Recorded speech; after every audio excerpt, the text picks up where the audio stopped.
Assalamu alaikum. I am Dr. Nizamuddin Qasmi. I am a sexual disorders and infertility specialist working here at Saira Healthcare and Hijama Center, Barabanki Uttar Pradesh.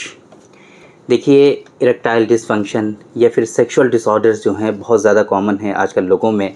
अभी पिछली video में हमने आप लोगों को इसके बारे में डिटेल में बताया था कि किस किस वजह से लोगों के अंदर सेक्सुअल डिसऑर्डर्स होते हैं, क्या क्या वजूहात, क्या क्या रीज़न्स और असबाब हैं कि किसी शख्स के अंदर सेक्सुअल डिसऑर्डर्स आजकल ज़्यादा देखने को मिल रहे हैं।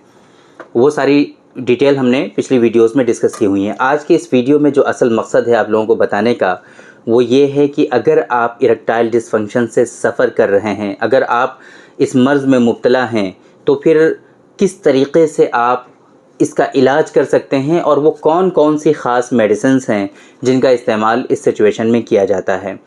तो आप लोगों को सबसे पहले तो ये आइडिया लगाना पड़ेगा कि इरेक्टाइल डिसफंक्शन जो आपको हो रहा है उसके पीछे के मेन रीज़न्स और असबाब, कॉजेटिंग फैक्टर्स जो हैं बेसिकली वो क्या हैं, है ना। ये इस चीज़ की तरफ थोड़ा सा आपको जहन लगाना होगा और एक डायग्नोसिस अपने जहन में रखनी होगी कि हाँ, हमारे अंदर जो इरेक्टाइल डिसफंक्शन है वो इस वजह से है। और आम तौर पे ये सभी लोगों को पता होता है कि हाँ, मेरे अंदर जो इरेक्टाइल डिसफंक्शन है उसके पीछे के रीज़न ये हैं। देखिए, आम तौर पे आप लोगों ने एक बात सुनी होगी कि यूनानी सिस्टम ऑफ मेडिसिन या आयुर्वेदिक सिस्टम ऑफ मेडिसिन, इन दोनों की जो दवाएं होती हैं वो डायबिटिक पेशेंट नहीं यूज़ कर सकते हैं, क्योंकि इनके अंदर जैसे कि यूनानी में माजून होते हैं, माजीन होते हैं और आयुर्वेद में च्यवनप्राश होते हैं। तो इनका जो बेस होता है ना वो शुगर होता है, सभी लोग जानते हैं। तो ये आमतौर पे कहा जाता है कि यूनानी सिस्टम ऑफ मेडिसिन में या आयुर्वेदिक सिस्टम ऑफ मेडिसिन में डायबिटिक पेशेंट का ट्रीटमेंट होता ही नहीं है। तो ऐसा हरगिज़ नहीं है। हमारे यहाँ डायबिटिक हो या नॉन डायबिटिक हो, हाइपरटेंसिव हो, किसी भी तरह की कोई पेशेंट हो जिनका ट्रीटमेंट ऑलरेडी चल रहा है मॉडर्न साइंस में, उनका भी ट्रीटमेंट हमारे यहाँ किया जाता है।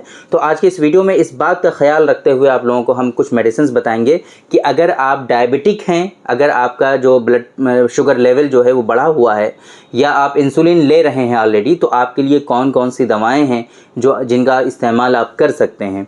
या फिर अगर आप नॉन डायबिटिक हैं तो फिर आप तो जाहिर सी बात है सब कुछ कर ही सकते हैं, है ना। तो देखिए, मेनली इरेक्टाइल डिसफंक्शन दो कारणों से लोगों के अंदर होता है, जैसे हमने पिछली वीडियोस में आप लोगों को बताया हुआ है। नंबर एक, लाइफ स्टाइल मॉडिफिकेशन की वजह से हार्मोनल इम्बैलेंस, है ना। आजकल का लाइफ स्टाइल बहुत ख़राब है। खाना पीना, रहना सहना, जगना सोना, उठना बैठना, सभी कुछ बिल्कुल हमारे हेल्थ के अकॉर्डिंग होता नहीं लोगों का, जिसकी वजह से क्या होता है कि उनके अंदर मल्टीपल हार्मोनल इम्बैलेंस होते हैं। टेस्टोस्टेरॉन का लेवल डिक्रीज़ हो जाता है ना। उनका जो है एफएसएच, एलएच का लेवल बढ़ जाता है। कुछ लोगों में इवन प्रोलैक्टिन बढ़ जाता है। थायराइड आप लोगों को पता है कितना कॉमन है ना। हाइपोथायराइडिज्म कितना ज़्यादा कॉमन हो गया। तो ये सारे के सारी चीज़ें जो हैं ये आपके हार्मोनल इम्बैलेंस में आती हैं। अब इन हार्मोनल इम्बैलेंस की वजह से क्या होता है कि आपकी बॉडी में जिस तरीके से दूसरे सिम्टम्स आते हैं, जिस तरीके से आपके बॉडी में लेजीनेस रहता है, सुस्ती रहती है, थकान रहती है, loss of energy, loss of stamina, loss of libido, है ना। इसी तरीके से हाइपोस्पर्मिया, हाइड्रोस्पर्मिया, ये थोड़े से टर्म हमने यूज़ कर लिया, आप लोग परेशान मत होइए। ये सारे के सारे जो हैं ये सिम्टम्स हैं हार्मोनल इम्बैलेंस के, है ना। मतलब कि बहुत बॉडी में सुस्ती, काहली, थकान, एनर्जी नहीं रहती है, कुछ भी करने का मन नहीं करता है। सीमेन जो है आपका वो बहुत वाटरी हो जाता है, सीमेन जो है बहुत कम हो जाता है। आपको सेक्सुअल इंटरकोर्स में कोई रग़बत, कोई ख्वाहिश नहीं रहती है। और इस वजह से फिर क्या होता है, आपके अंदर इरेक्टाइल डिसफंक्शन भी होता है लास्ट में चल करके। तो ये जो इरेक्टाइल डिसफंक्शन आपको हुआ है ये क्यों हुआ है, आप लोगों की समझ में आ गया कि सही टाइम पे सोते नहीं थे, सही से खाना खाते नहीं थे।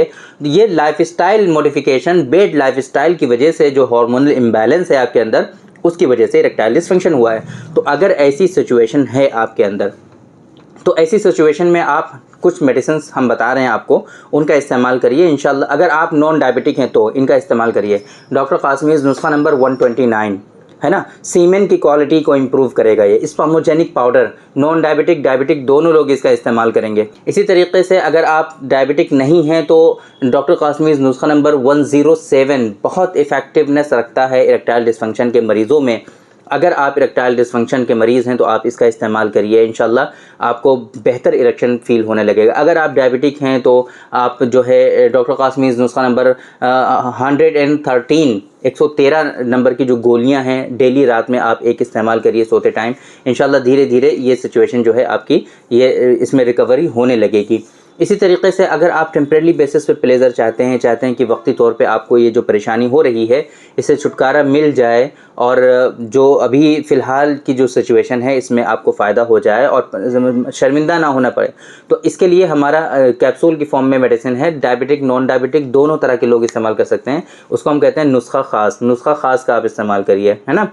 इसी तरीके से अगर आप दूसरी जो सिचुएशन होती है इरेक्टाइल डिसफंक्शन की, वो होती है आपके पैल्विक फ्लोर मसल्स के वीक होने की वजह से, पैल्विक फ्लोर मसल्स के कमज़ोर होने की वजह से। और ये जो पार्ट है हम बात आएंगे आपको कल की वीडियो में, है ना। एक तो आपकी समझ में आ गया कि अगर आपको इरेक्टाइल डिसफंक्शन है और वो है हार्मोनल इम्बैलेंस की वजह से, तो ऐसी सिचुएशन में आपको कौन कौन सी मेडिसिन का इस्तेमाल करना है। इसमें साथ में हार्मोनल इम्बैलेंस को थोड़ा करेक्ट करने के लिए रेड हॉर्स कैप्सूल बहुत इंपॉर्टेंट होते हैं, इनका इस्तेमाल कर सकते हैं। या मेडी पावर कैप्सूल्स आते हैं, आप इनका इस्तेमाल कर सकते हैं। हमारा नुस्खा पाउडर की फॉर्म में है डॉक्टर कासमीज़ नुस्खा नंबर 156, आप इनका इस्तेमाल कर सकते हैं। माजून सालब का इस्तेमाल कर सकते हैं।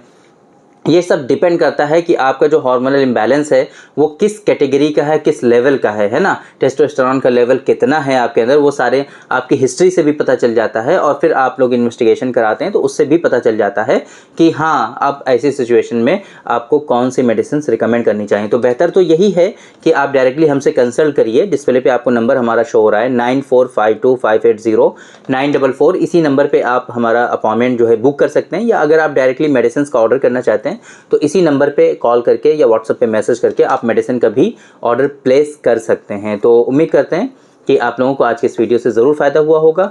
लेकिन कल की वीडियो में जो दूसरा पार्ट है इरेक्टाइल डिसफंक्शन का, जो दूसरा सबब है इरेक्टाइल डिसफंक्शन का, उसके बारे में हम आप लोगों को बताने की कोशिश करेंगे कि अगर आपको उसकी वजह से इरेक्टाइल डिसफंक्शन हो रहा है तो ऐसी सिचुएशन में आप कौन कौन सी मेडिसिन का इस्तेमाल कर सकते हैं और कैसे उसको ट्रीट कर सकते हैं। ये सारी चीज़ें हम ज़रूर इंशाल्लाह कल आप लोगों को बताने की कोशिश करेंगे। तो उम्मीद करते हैं कि आप लोग कल की वीडियो भी ज़रूर देखेंगे। तो थैंक यू वेरी मच, बहुत बहुत शुक्रिया आपका। आज की इस वीडियो में इतना ही।